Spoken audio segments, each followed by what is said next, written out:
ఇల్లు కట్టుకున్న వాడికి యజమానికి ఎంత తాపత్రయమో దాని గురించి, ఎక్కడ సొన్నం ఊడిపోయినా ఎక్కడ పెచ్చు ఊడిపోయినా బెంగే, ఏదో చేయించుకుంటూ ఉండాలి. ఆ బాధ అద్దెకున్న వాడికి ఏముంటుంది? యజమాని చేయించలేదు అనుకోండి, దీన్ని విడిచిపెడతాడు, ఇంకో 100 రూపాయలు ఇచ్చి ఇంకో చోటుకు పోతాడు, లేదు 1000 రూపాయలు తక్కువకి వస్తే వెళ్ళిపోతాడు అక్కడికి.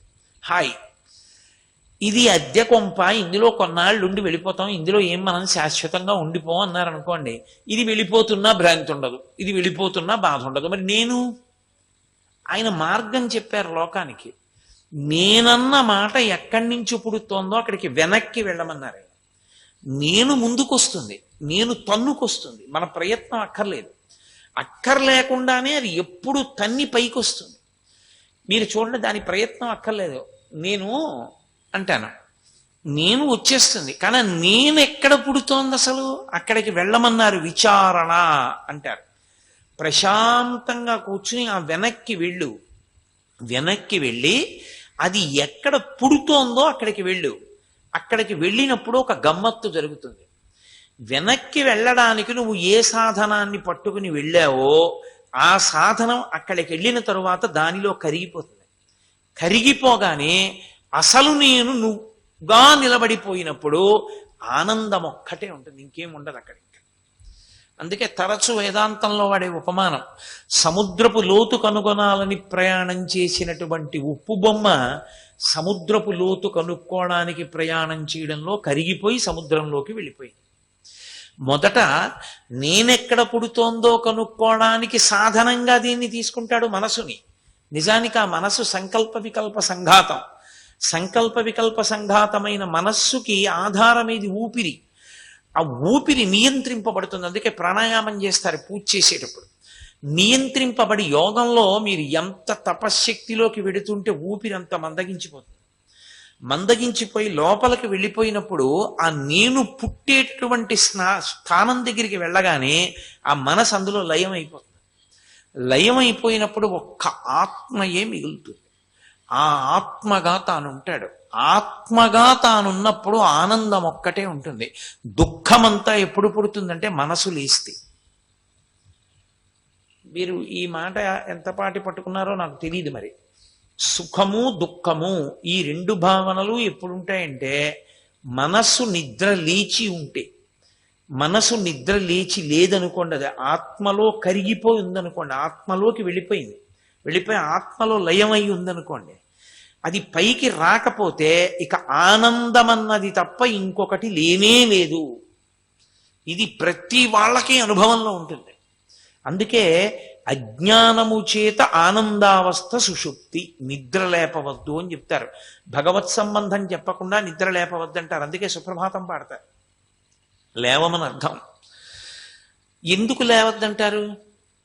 ఎంతో కష్టపడి ఆత్మస్థితికి చేరుకుంటే పొందేటటువంటి ఆనందం ఏదుందో దాన్ని సుషుప్తిలో పొందుతాడు. సుషుప్తి అంటే గాఢ నిద్ర. అక్కడ మనసు లేదు, అది ఆత్మలోకి వెళ్ళిపోయింది. ఆత్మలోకి వెళ్ళిపోయింది అనుకోండి మనస్సు, ఇంక ఏది సుఖం ఎక్కడుంది, దుఃఖం ఎక్కడుంది? తను ఎక్కడ పడుకున్నాడో తనకి తెలియదు, తన పక్కన ఏముందో తనకి తెలియదు, తన శత్రువు తన దగ్గరికి వచ్చాడేమో తెలియదు, తన కంఠం మీద కత్తి ఎత్తేస్తున్నా తనకి తెలియదు, తను ఆ పూట తినకపోయినా తనకి తెలియదు, తన వాళ్ళెవరి బాధలు తనకి తెలియవు, తనకి సుఖం లేదు, తనకి దుఃఖం లేదు, ఉన్నదల్లా ఒక్కటే ఆనందం. ఏమీ తెలియలేదు. ఏమీ తెలియకపోవడానికి కారణం మనసు పని చేయట్లేదు. మనసు పని చేయకపోతే నిరతిశయమైన ఆనందం, అదే రాశీభూతమైన ఆత్మ. ఆత్మగా ఉన్నంతసేపు ఆనందం. మనస్సు పైకి వచ్చిందా అది వెంటనే ప్రారంభం చేస్తుంది సుఖదుఖాలు, ఉత్తరక్షణం మొదలు పెట్టేస్తుంది. అందుకే మీరు చూడండి, తెలివొచ్చింది అంటారు. తెలివొచ్చింది అంటే అర్థం ఏమిటో తెలుసా? ఆత్మలోంచి మనసు విడింది. విడగానే అది చేసే పని ఏమిటంటే దానికి బానిసలు ఉంటారు.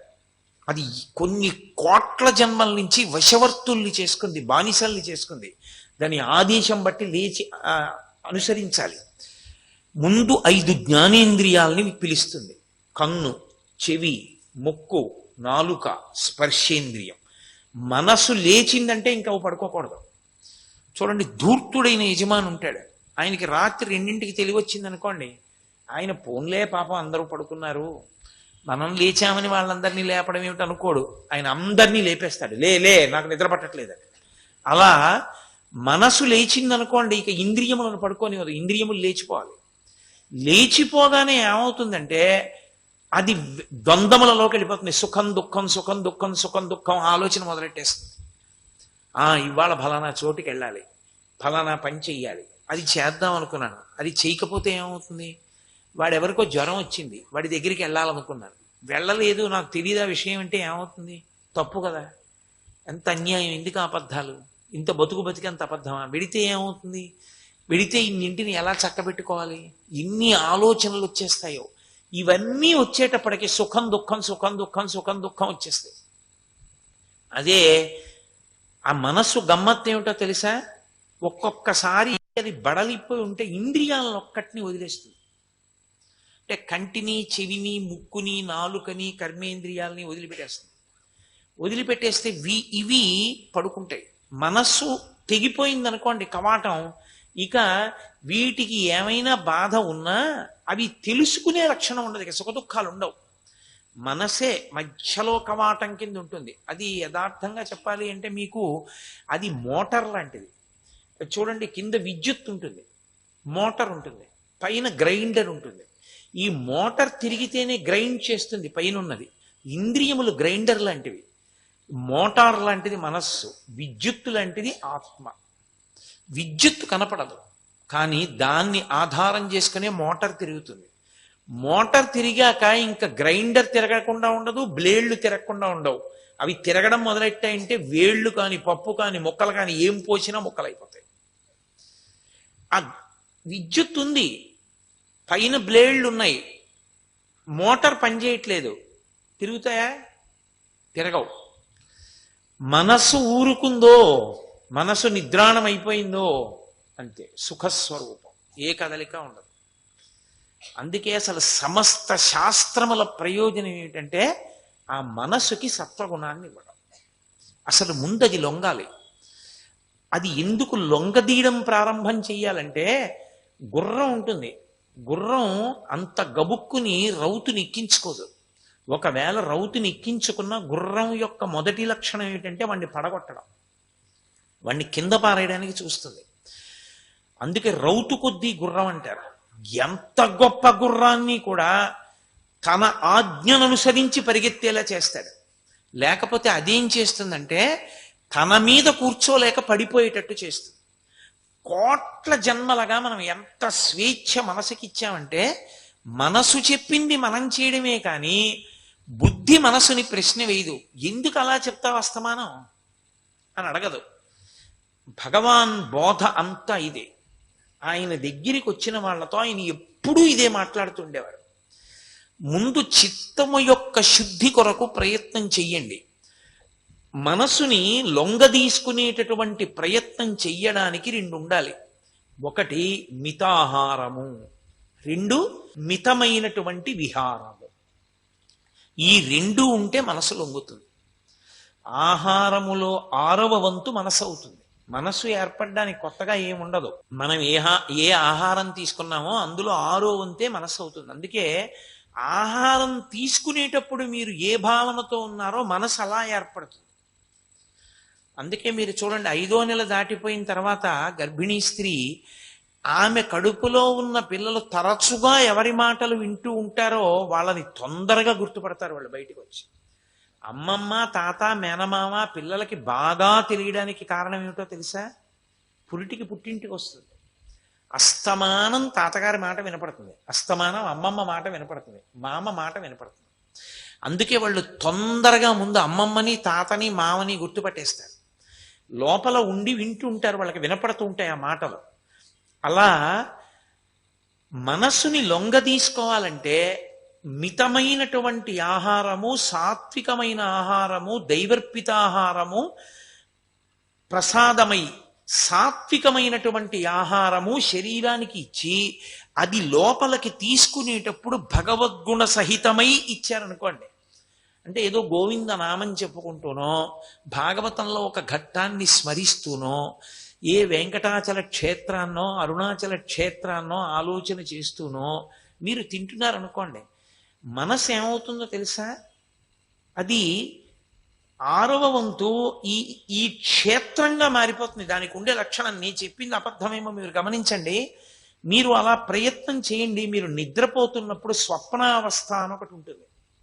అది ఎంత బలం తీసుకుంటుందంటే మనసు, మీరు దేని గురించి బాగా ఆలోచించారో, మీరు తిన్నది జీర్ణమైపోయేటప్పుడు అంతా ఏది ఆలోచింపబడిందో దాన్ని చూపిస్తుంది. అదే చూపిస్తుంది. నేను మీతో పరమ యథార్థం చెప్పాలంటే, అబద్ధం చెప్పకుండా ఉండాలి అంటే, నాకు ఏ ఉపన్యాసం చెప్తున్నానో ఆ ఉపన్యాసానికి సంబంధించినటువంటి విశేషాలు రాత్రి కల్లో కనపడుతుంటాయి ఎక్కువగా. అంటే అదేం గొప్ప విషయం అనేం కాదు, అది నాకే కాదు ఎవరికైనా అవుతుంది. అది నాకే అనుకోకండి. నేను అరుణాచలం గురించి చెప్తున్నాను అనుకోండి, నేను రాత్రి పడుకున్నప్పుడు కొంచెం నిద్ర పట్టుండగా స్వప్నావస్థలో బలపడిపోతుంది మనసు. బలపడిపోయి అది భగవాన్ రమణులు, సోఫా, ఆ ధ్యానం చేసుకునే హాలు, రమణ బావి, ఆ వెనకాతల ఉన్నటువంటి సమాధులు, ఆ గేటు, అందులోంచి కొండ మీదకి ఎడితే స్కందాశ్రమం, కిందకి దిగితే విరూపాక్ష గుహ, అక్కడి నించుంటే కనపడే అరుణాచల శిఖరాలు, అదే పనిగా చూపిస్తుంటుంది. అదే పనిగా చూపిస్తూ ఉండడం వల్ల వచ్చే లక్షణం ఏమిటో తెలుసా? అది రజోగుణానికి స్పందించదు. ఏదో మీరు తీసుకొచ్చి ఉద్రేకపడవలసిన మాట చెప్పారనుకోండి, అది ఉద్రేకపడదు. కారణం ఏమిటంటే దానికి చల్లటి విషయం తగులుతోంది.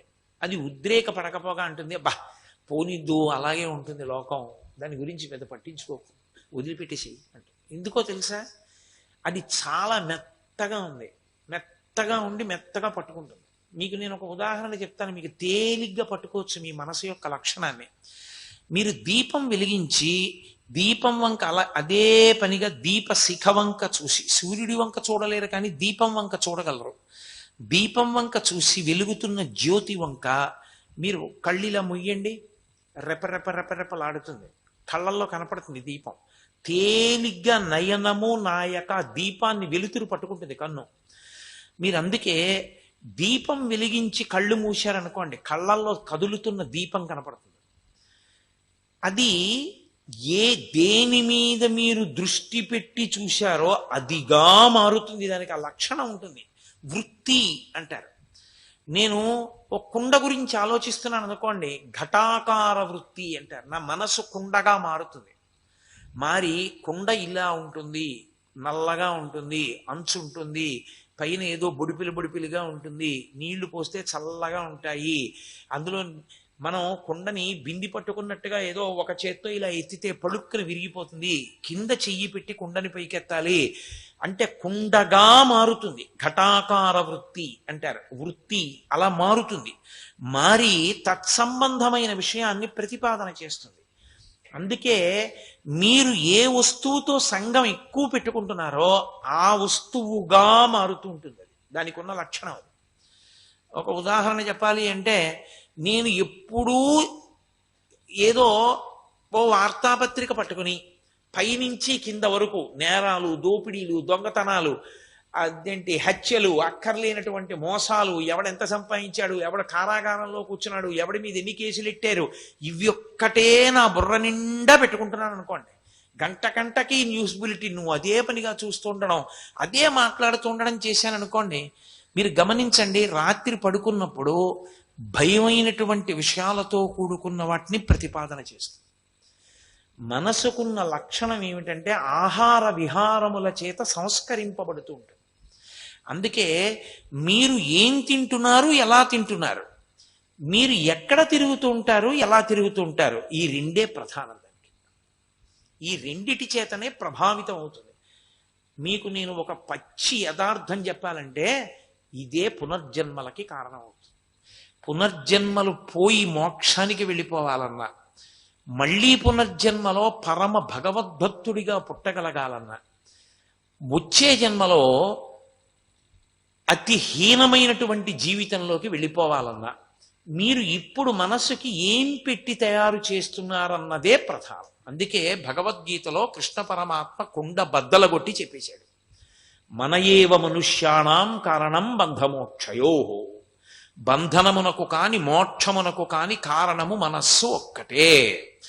మీరు బాగా గమనించుకుంటూ ఉండాలి, మీ మనస్సు దేనిని కోరుకుంటోంది. మీ మనస్సు మంచి విషయాలు కోరుకుంటోంది, దాన్ని నిరుత్సాహపరచకూడదు, అస్సలు నిరుత్సాహపరచకూడదు. అవి అందాయా అందలేదా పక్కన పెట్టేయండి. కానీ అవి అందలేదనేది పరితాపము చెందితే పరితాపాన్ని ప్రోత్సహించాలి.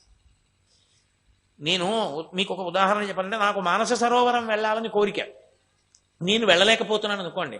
మానస సరోవరం వెళ్ళలేకపోతున్నానని నేను ఎక్కువ బాధపడుతున్నాను అనుకోండి, నేను దాన్ని ఎందుకు అలా బాధపడతాం అనకూడదు, పడనాలి. ఎందుకో తెలుసా, ఉత్తమ వస్తువు గురించి శోకిస్తోంది, ఆ శోకము ఉత్తమ శోకము. అదే అనవసరపు విషయం మీద కోప్పడుతోంది అనుకోండి, అది అర్ధరహితమైనటువంటి విషయం. అది ఎందుకో అస్తమానం ఎవరినో చూడడం, కోప్పడుతూ ఉండడం అలవాటు చేసుకుందనుకోండి, తగిన కారణం కాదు, మంచి కారణానికి కాదు కోప్పడుతోంది. ఇప్పుడు మీ మీద మీరు కోప్పడడం నేర్చుకోవాలి. భగవాన్ రమణ మహర్షి ఒకసారి ఇదే చెప్పారు. నాకు తరచుగా కోపం వస్తుందన్నాడు ఒక ఆయన. ఆయన అన్నారు, నీ కోపం మీద కోపం తెచ్చుకో. ఆయన అన్నాడు, నేను ఫలానా వారితో మాట్లాడతాను, వాళ్ళు సరిగా స్పందించరు, నాకు చాలా కోపం వచ్చేస్తున్నాడు, కోప్పడిపోతూ. ఆయన అన్నారు, అప్పుడు నీ శరీరాన్ని నువ్వు తిట్టుకో, నీ మనసును నువ్వు తిట్టుకో, అది ఉత్తమమైనటువంటి మార్గానికి ఎడతావు. నువ్వు ఎదుటివారిని నింద చేస్తే, ఎదుటివారి మీద కోప్పడితే నరకానికి ఎడతావు. వినని వాడిని నువ్వు తిడుతున్నావు, వినటి వాడి మీద కోపం పెంచుకుంటున్నావు, అప్పుడు ఏమవుతుంది, రౌద్ర ప్రవృత్తి నీలో పెరిగిపోతుంది. అప్పుడు నీ కక్ష వాడి మీదకి వెళ్ళిపోతుంది, కక్షతో తూగుతూ ఉంటుంది, మనస్సు తూలిపోతూ ఉంటుంది.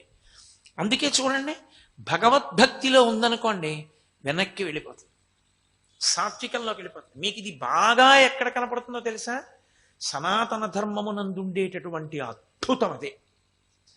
మీరు గమనించండి, మీరేమీ చెయ్యక్కర్లేదు. ఒక డోలక్ పట్టుకుని, మృదంగం పట్టుకుని 10 మంది కూర్చుని జై జయశంకర హర హర శంకర, జై జయశంకర హర హర శంకర అని తప్పట్లు కొడుతూ ఓ గంట సేపు భజన చేశారనుకోండి, మీరు వెళ్ళిపోయారనుకోండి ఇంటికి, అది జై జయశంకర హర హర శంకర, జై జయశంకర హర హర శంకర అంటుంది. మీరు గోదావరి గట్టుంది, గట్టు మీద చెట్టుంది అని పాడారనుకోండి, అది మీరు పాడమనకపోయినా గోదావరి గట్టుంది, గట్టు మీద చెట్టుంది అంటుంది. గోదావరి మీద గట్టు, గట్టు మీద చెట్టు నిన్ను రక్షిస్తాయా? హరహర శంకర జై జయశంకర నిన్ను రక్షిస్తాయి. అందుకని విహారము, ఆహార విహారములు ఏ ఉంటాయో ఆ వాటి గురించి ముందు నువ్వు విచారణ చేసుకోవడం, నీ మనసుని జాగ్రత్త పెట్టుకోవడం, దాన్ని పరిశీలిస్తూ ఉండడం, అది అడుగుతోంది గమనిస్తూ ఉండాలి ఎప్పుడు. అందుకే వేదాంత శాస్త్రమునందు మనసు పసిపిల్ల, బుద్ధి కన్న తల్లి. మనసుకి అక్కర్లేని విషయం ఉండదు. అసలు దానికి ఇది అడగచ్చా, ఇది అడగకూడదా అన్న యుక్తాయుక్త విచక్షణ ఉండదండి. నన్ను నమ్మండి మీరు, అది అసలు అలా ఏం ఉండదు. దానికి అలా తప్పు కదా, అలా అడగచ్చా అని ఉండదు. అది ఎంత అసహ్యకరమైన విషయాన్నైనా ప్రతిపాదన చేసేస్తుంది. అది చెయ్యి అంటుంది, అలా ఊహిస్తుంది, అటువంటి ప్రతిపాదనలు తీసుకొస్తుంది. మీరు బుద్ధి చేత ఇలా వేలు చూపించారనుకోండి, పసిపిల్లలు చూడండి, ప్లగ్గుల్లో వేళ్ళు ఎడతారు, అమ్మ నా కొడుకు కదా అని చూడదు, పట్టుకుని 2 లెంపకాయలు కొట్టి చేతి మీద కొడుతుంది, అందులో వేలు పెట్టా అంటుంది. వాడు అమ్మ చూడకుండా వేలెట్టడానికి చూస్తాడు. తర్వాత ఏమవుతాడంటే దెబ్బలు గుర్తొస్తాయి, అమ్మో దాని జోలికొద్దని మానేస్తాడు. బుద్ధి మనసుని హెచ్చరించడం మొదలెట్టింది అనుకోండి, అది ప్రతిపాదనలు చేయడం తగ్గించేస్తుంది. తర్వాత మీరు దానికి ప్రీతిని దేని మీద కల్పించాలో దాని మీద కల్పించారనుకోండి, రామాయణం మీద ప్రీతి పెంచేసుకుంది అనుకోండి.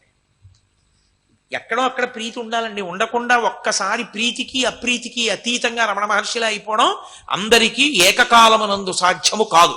అలా అయిపోతే లోకంలో అందరూ మోక్షానికి వెళ్ళిపోతారు, అది సాధ్యం కాదు. ఎంతో సాధనతో వెళ్ళాలి.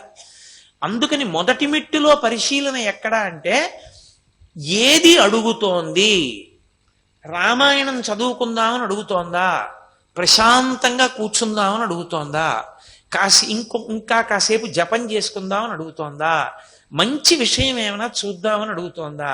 ఏదైనా పెద్ద దేవాలయంలోకి వెళ్ళి ప్రశాంతంగా అలా కూర్చుని అలా భగవన్మూర్తుల్ని సాయంకాలం వినపడేటటువంటి పాటల్ని అలా వింటూ అసుర సంధ్య వేళలో మోగుతున్నటువంటి ఆ ధ్వజస్తంభపు చిరుగంటల చప్పుళ్ళు వింటూ ఓ గంట దేవాలయంలో కాసేపు అలా కూర్చుందామనేమనే అనిపిస్తోందా దానికి?